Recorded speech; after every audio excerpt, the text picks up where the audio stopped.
welcome back to Champion the Passion, a weekly pro wrestling podcast where we inspire you to champion your passions and celebrate the joy in what you love.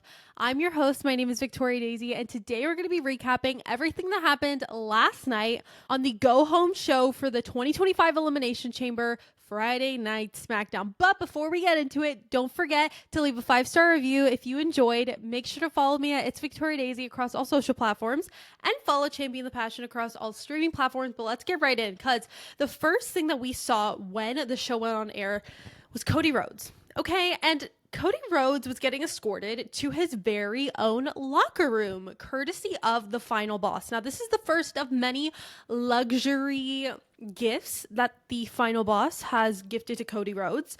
And all night, we see Cody just very confused. It's not like he's excited or grateful. It's not that he's ungrateful. He's just confused, okay? And it wasn't even a segment. It was just like a very short clip that we saw.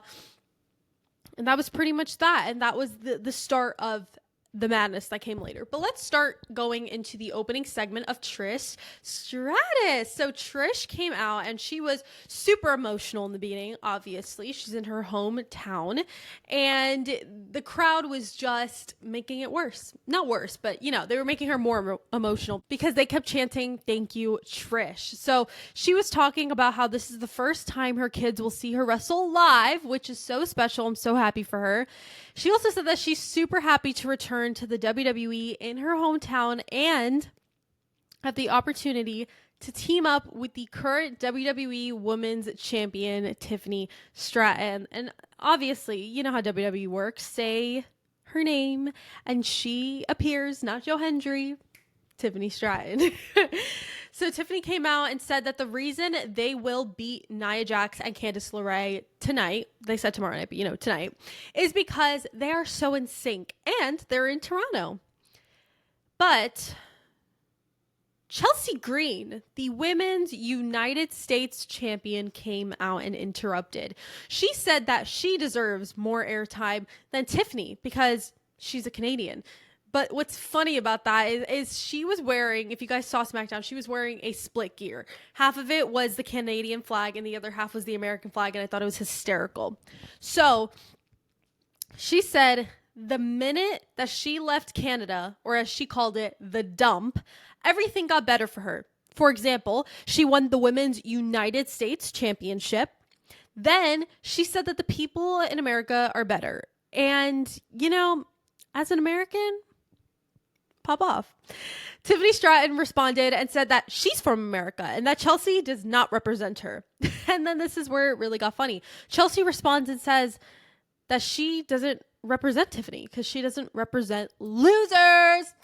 And she said it just like that too. I thought it was so funny. So Tiffany got mad and said, and this is a direct quote from Tiffany, she said, "If I'm such a loser, then let's find out who the real center of the universe is tonight in a match." So of course, right after that segment, after commercial break, we got into a match, Tiffany Stratton versus Chelsea Green.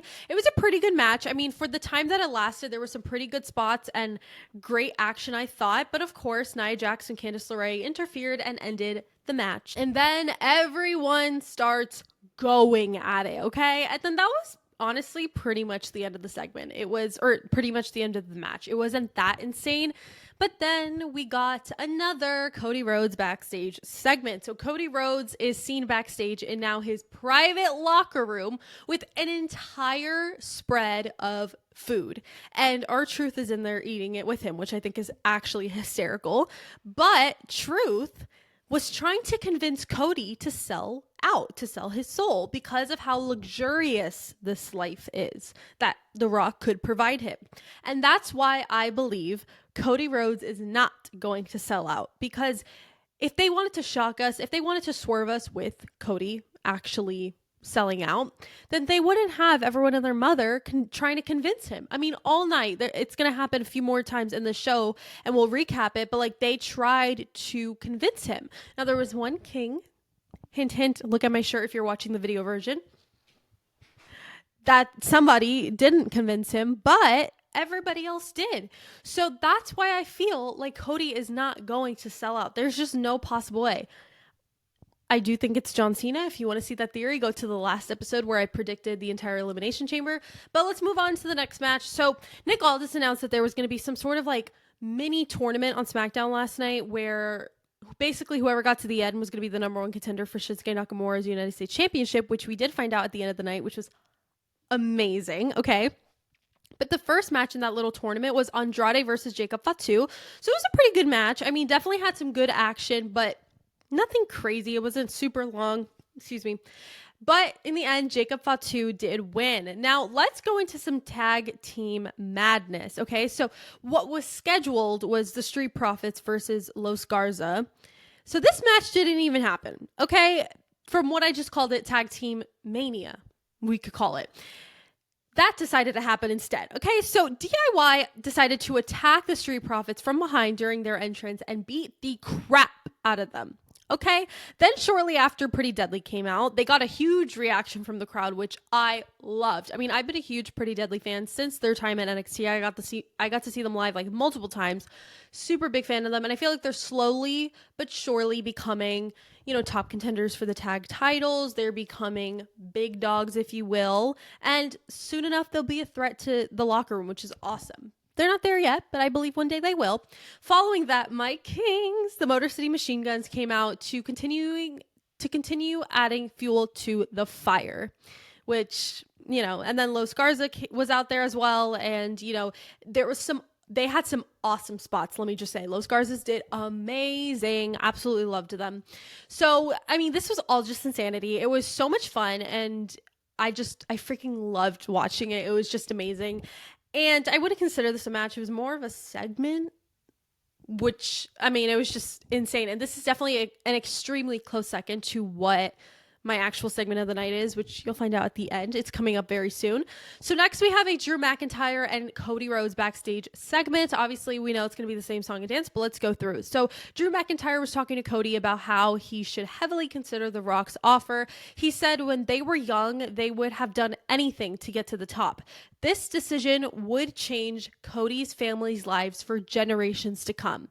He said that when The Rock made this offer to Cody didn't answer right away, and that said a lot. He said, I wonder what he's going to do when you finally say yes, and he said you already sold your soul years ago. Gag and a half. I mean, hello? All right, now let's get into true madness. So we had a men's Elimination Chamber segment, and this was pure cinema, okay? So it all starts with Drew McIntyre. He comes out on the mic to talk crap about everybody per usual. He said, yes, he can see John Cena, and he is a hypocrite.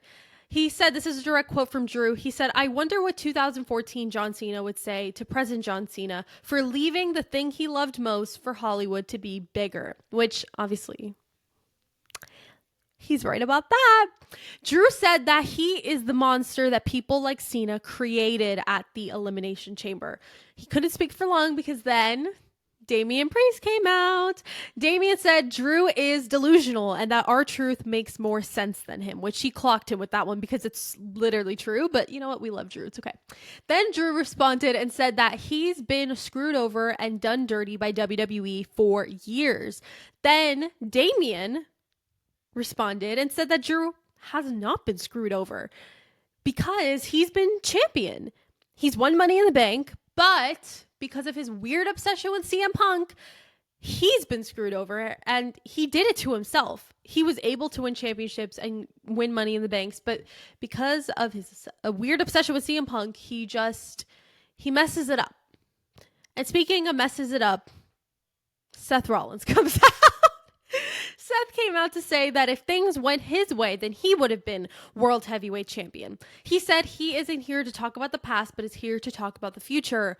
And speaking of the past, now future, the voice of the voiceless, CM Punk, my king. You guys know my pick for the Elimination Chamber. Literally my favorite human ever besides Rhea Ripley. Punk said to Rollins, and this is a direct quote, he said, you said you feel as good as you look. Well, that's great because you look like another bit, and I cooked you January 6th. For those who don't know, January 6th was Raw's debut on Netflix when they had their infamous match. I love Punk on the mic. He just cooks and cooks and cooks. This is another direct quote. He said, you guys are all obsessed with me, but I'm obsessed with this, referring to the Elimination Chamber and WrestleMania and that whole story. Then Punk said, this is a direct quote, he said, Cena decided to embark on a farewell tour, but doesn't even show up. Drew then says, "It's been 6 months since I wrestled you," to Punk, he said. And I owe you an injury, and you'll get it tomorrow." But then John Cena's music hits, okay? And when his music hit, my heart nearly skipped a beat, okay? But then it was Logan Paul. And I loved it. Okay, I love a good heel. You guys know that. If you've been watching from the beginning, or even if just for a couple episodes, you should know that heels are my favorite type of wrestler. Okay, I love a heel. Love, love, love. Babyfaces are boring. I don't care what anyone says. I know Punk. Well, Punk is a baby heel, in my opinion. Like, he says heelish things, but he's like always going to be a baby face because we all love him too much. Anyways, so Logan Paul came out and said, this is a direct quote, "Toronto, Cena doesn't care about you. You can't see John, but you can see me." Logan absolutely cooked everybody, okay? I mean, there was too many quotes to write down because he was spitting fireball after fireball, truly. He said to McIntyre, this is a direct quote, "It's crazy how you haven't won a championship in years, just like the Toronto Maple Leafs." And as a Rangers fan, I really appreciate that, okay? And I thought it was really funny. This is for all my hockey fans out there. If you don't like hockey, I'm so sorry. You were just not going to get this. But for my hockey fans out there, this was just everything for me, okay? I strongly dislike the Toronto Maple Leafs, okay? I'm a diehard Rangers fan, and nothing will ever change that. I know people have mixed feelings, or Rangers fans have mixed feelings about the Maple Leafs, but I just don't like them. And then earlier in the night, Chelsea Green gave a little jab to Austin Matthews, which I loved. I know she's a Vancouver Canucks fan, so I understand. But again, because I don't like the Maple Leafs, she just ate with that. Anyways, the hockey talk is over. I'm so sorry, guys, for those who don't like hockey. And if you don't like hockey, well, why? You should get into it. And if you do like hockey, let me know who your team is because I'd love to know. Anyways, so back to wrestling. LA Knight versus Santos Escobar was the next match in this little like number one contenders tournament situation. It was a good match, but nothing interesting. Obviously, LA Knight's a king and we love him, and he won in the end, which obviously, like, why would Santos win? Like, no, LA Knight, yeah, he's gonna win. So then we had a Sami Zayn segment. Okay, so Sami Zayn comes out to call out Kevin Owens. He said that he wants to call him out of respect, but not for him, but because he has respect for their history. He wanted them to come out and say their final piece because after the match, there will be nothing left to say. Then Kevin Owens pops up on the screen, and he was actually at the Rogers Center, which is where the Elimination Chamber will be taking place tonight. And I thought it was so funny. He was in an empty stadium. It was awesome. So he said that the Elimination Chamber is the biggest match in their careers. Well, the match that they're having at the Chamber, obviously. Kevin's mad that Sami is painting him to be the bad guy and that Sami deserves everything that's coming his way. He was being a brutal heel, okay? And he said some pretty mean things, okay? So he said that when Sami can no longer be mobile and he is glued to a wheelchair, he will literally not care for Sami or his family. He will not help them out or nothing. And he said it in a much brutal way that I will not say here, but if you watch, then you know. Sami said he's not nervous of Kevin, but he's nervous of what he's going to do to Kevin, which I absolutely loved. Then Sami said he is prepared to end Kevin Owens. And then Kevin said the only thing that there is left to say is see you tomorrow night, aka tonight. But you guys get it.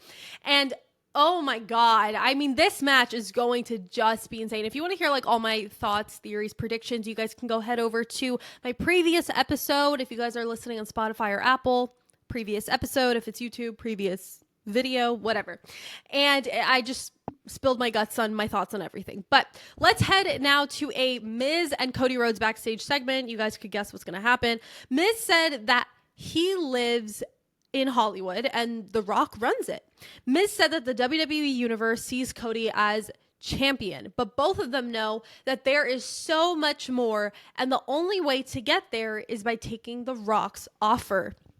He said, and I quote, "And if you don't take it, maybe someone else will. And that is literally my entire point with the whole John Cena theory that I had of John Cena is going to sell his soul. John Cena is going to be the Rock's champion. He will be Cody at WrestleMania. And, you know, do I want to see that? Yes and no. It would be iconic. John Cena, the one thing he's always wanted in his career is to be a heel, and he's never been a heel. Okay, he's been a babyface since like literally ever. Okay, and so I would like to see something different for this, you know, farewell tour. I think it would be amazing. Okay, then we had the final match in this little tournament. We had Carmelo Hayes versus Braun Strowman. It was a great match. I mean, it was a classic battle between power, strength, speed. It was like a David and Goliath type match, if you will. But then Tama Tonga and Solo Sikoa came out. And one thing I loved how this match ended, okay? Carmelo Hayes pulled an Eddie Guerrero and literally won. So Carmelo, I mean, if you guys have seen the infamous Eddie Guerrero, then you would get it. If you haven't, then I will explain it. So basically, Carmelo Hayes got a chair, slammed it on the mat of the ring, and then threw it at Braun Strowman, and then basically took a bump on the mat. So it looked like Braun Strowman hit him with the chair. And then he was like, ref. And then the match ended because obviously it looks like Braun hit him. And the ref wasn't looking because Solo Sikoa was kind of just like doing his thing. So how was he supposed to know? And I just thought it was great, like wrestling psychology from Hayes. It was just amazing. And then after the match, Braun beat up Tama Tonga for obviously messing up his match. And then honestly, that was kind of the end of it. So the main event of SmackDown was a triple threat match. It was between Jacob, LA, and Carmelo. We'll get to that in a second. We have a semi-main event, which we will get to right now. So now we have the 6-woman tag match. We had Liv Morgan, Raquel Rodriguez, and Roxanne Perez versus Bianca Belair, Naomi, and Bayley. This was kind of like a bit of a preview for the Elimination Chamber. The only person who wasn't in this match that is a part of the chamber was Alexa Bliss. So Raquel basically just kind of filled in for her.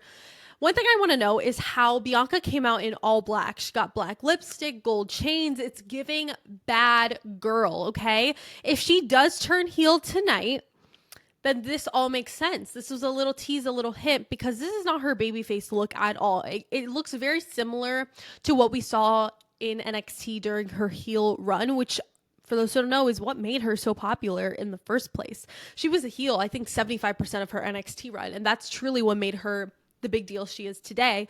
They just haven't pulled the trigger on it in main roster because, you know, she's so beloved by the fans. But you know what? It's time. It's stale. This babyface thing is stale. And if you guys follow my Instagram and TikTok, then you guys would have seen I did a little video a month ago, I believe, a month or two ago, I don't remember exactly when, where she dropped new merch that was giving baddie. It was giving heel, bad girl. Like, it wasn't giving the sweet, lighthearted image that she's been projecting for the last 5 years. It was giving something else, and I loved it. So now into the match. I mean, it was a fantastic match. I mean, this was definitely just, like, I'm speechless. I think all these women are so impeccable and so talented, and I think they worked so well together.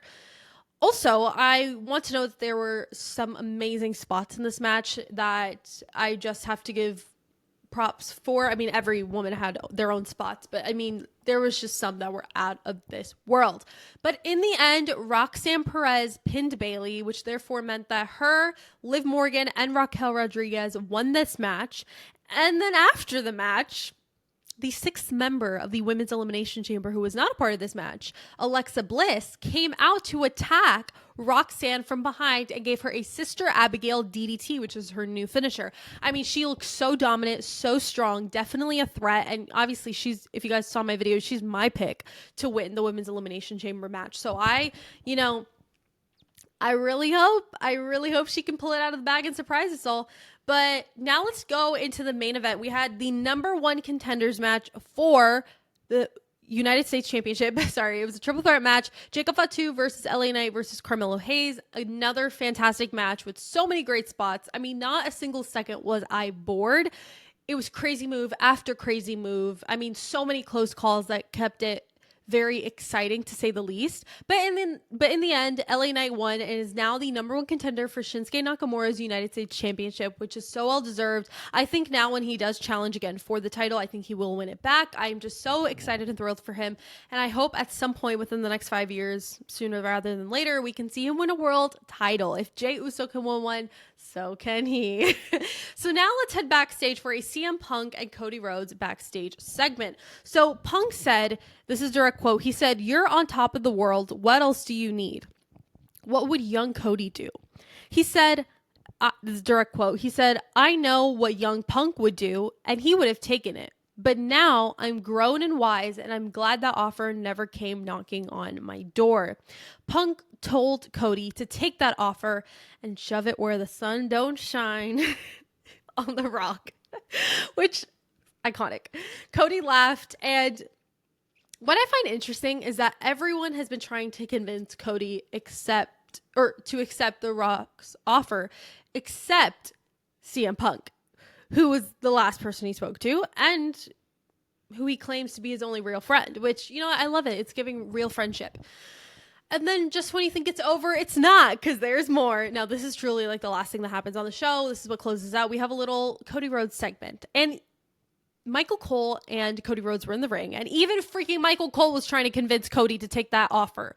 It was crazy. But then The Rock sends out a nightmare designed pickup truck for Cody. It's one of his luxurious gifts alongside the spread of food and the private locker room. So we got a video of The Rock that plays on the Jumbotron and the big screen. The Rock said that at the Elimination Chamber, Cody will make the decision of a lifetime. Rock said that he's been talking to Dusty Rhodes, and so has Cody, and that means he's going to make the right decision. Obviously, rest in peace, King, the American Dream, his father, Dusty Rhodes. Then The Rock is trying to basically convince Cody of, you know, taking him up on that offer. He's like, "I will make your life nice. Look at all these gifts I've given you. It's going to be that and more." Cody the entire time just looks lost. Okay? He just looks lost and confused. It's hysterical. Okay? Rock said that at the end of the video, Rock said that he got this custom belt made. It looks just like Cody's, the one that he wears that says American Nightmare. And the belt reads, "Cody Soul, June 11th, 2015. Now, for those who don't know, that's the date that his dad, Dusty Rhodes, sadly passed away. And The Rock said that that was the day that Dusty broke his heart. And so he's asking Cody to not break his heart as well. And now we're coming full circle. So let's rewind a little bit. If you remember back before The Rock took his hiatus, he gave Cody something secret. He put it in his hand and he didn't show the camera. And I believe that we haven't got an official confirmation on what it is. I believe it's his father's Rolex, which is kind of what we all suspected it to be. And then right when he gave him that, he actually said, "Don't break my heart." And so that's long-term booking right there. If you ask me, I mean, we're coming full circle now. It all makes sense now. And so now we're looking forward to tonight at the Elimination Chamber to see what Cody decides to do. Is he going to sell his soul, be The Rock's champion, or is he not? We're going to find out. But until then, let's get into my overall thoughts. It was a great go-home show for the Elimination Chamber. My match of the night was the 6-woman tag team match. I thought it was phenomenal, and I loved how we got a little taste of the Chamber. Plus, all the women honestly just did so well. Then my segment of the night was none other than the men's Elimination Chamber segment. We had everyone come out, which, I mean, everyone besides John Cena, of course. I mean, you can't see him, so how would you know? It was so good, and everyone was cooking each other left and right. I mean, it was just getting me so hyped for their match. Overall, I'd rate the show probably an 8 out of 10, which is a very high rating for SmackDown as opposed to the week before. I mean, I'm so hyped for the Elimination Chamber tonight, which you can exclusively stream on Peacock in the US at 7 p.m. Eastern, 4 p.m. Pacific, and on Netflix internationally. Thank you guys so much for watching and listening to this episode of Champion the Passion. Make sure to leave a 5-star review if you enjoyed. Follow me at It's Victoria Daisy across all social platforms, and follow Champion the Passion across all streaming platforms. Don't forget to champion your passions and celebrate the joy in what you love. I will see you guys Monday morning for an Elimination Chamber recap episode. And until then, enjoy the show. Bye.